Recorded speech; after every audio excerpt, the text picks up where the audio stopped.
Sherbrooke a défait Lana Chow de la Colombie-Britannique pour accéder à la finale, là où elle a rencontré Iwa Kong de l'Alberta. Claude est première tête de série de ce tournoi, mais Iwa Kong et elle sont à peu près du même niveau. Cette finale, c'est celle qui est la plus forte entre les deux oreilles qui va la gagner. C'est une première manche hyper serrée, légèrement en avantage de l'Albertaine, même si Claude la presse constamment. Après plusieurs égalités, 14 à 14, 19 à 19, c'est Kong qui tranche 23 à 21. Entre les deux manches, l'entraîneur Rodrigue Bédard y va de ses conseils. S'obstine, là, assez que ça soit du revers. Mais parce qu'il va du doigt, si la balle est vraiment trop longue que l'autre, mais vas-y, plus fort. Facile à dire. Maintenant, il faut tenter d'exécuter. Cela prend énormément de concentration. Il faut préciser que ces deux femmes ont connu un tournoi quasi impeccable. Elles ont perdu chacune une seule manche avant d'accéder à la finale. Le jeu est encore très serré, mais l'Albertaine décroche la médaille d'or en l'emportant 21 à 18. Claude Lacasse est content de sa médaille d'argent, mais en même temps déçu de ne pas avoir gagné. Ben, je sais pas pourquoi, je me suis mis à... Je sais pas si c'est le fait que toute l'Alberta prenait pour elle ou je sais pas, mais j'étais un peu stressée dans mes coups, puis j'avais de la misère à démarrer ou des choses comme ça, fait qu'elle avait un petit peu le contrôle du jeu sur moi. Pour le moins que l'on puisse dire, Claude est une jeune femme active. En plus d'exceller au tennis de table, elle est troisième violon dans l'orchestre symphonique des jeunes de Sherbrooke. Elle enseigne la musique. Où prend-elle donc le temps de respirer? Ça, c'est une bonne question. Je sais pas. Non, je vais à l'école en passe-temps. Non, ben, je m'arrange pour s'organiser. Quand je sais que j'ai un entraînement, ben, je fais mes devoirs avant, puis ça apporte beaucoup de discipline, là. C'est comme ça que je réussis à m'arranger. Des fois, je suis fatiguée, mais bon.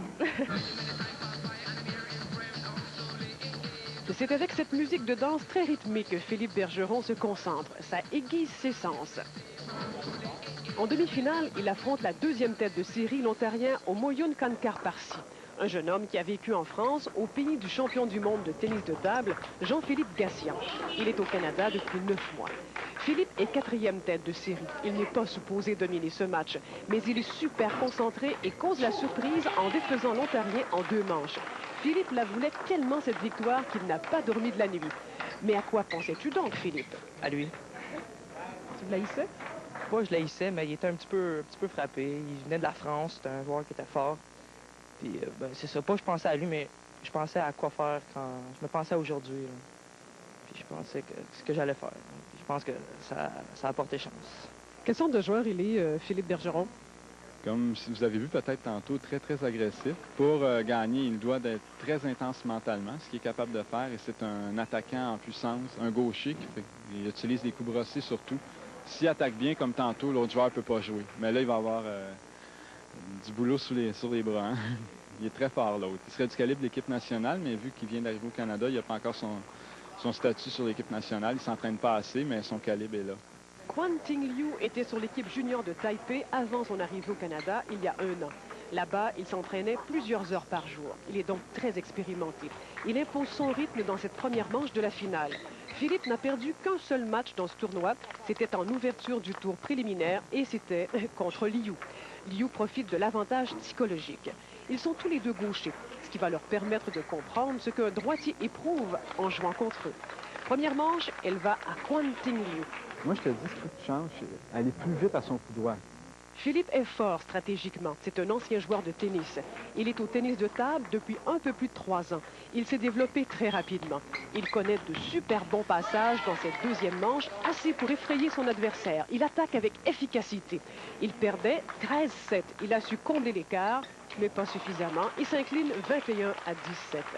Même si on ne l'attendait pas en finale, Philippe est déçu de ne pas avoir gagné. Je pensais que mes coups allaient passer plus que ça. Je sais pas ce qui s'est passé. Là. Ça l'a bloqué. Là. Tout en partant, il menait 3-1. Ça voulait pas passer. Là. Je sais pas ce qui est arrivé.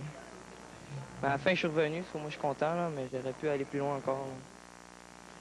Ben, ce sera pour la prochaine fois. D'abord, chez les filles, donc la gagnante, Iwa Kong de l'Alberta, la médaille d'or, Claude Lacasse du Québec, la médaille d'argent, et Lana Chow de la Colombie-Britannique gagne la médaille de bronze.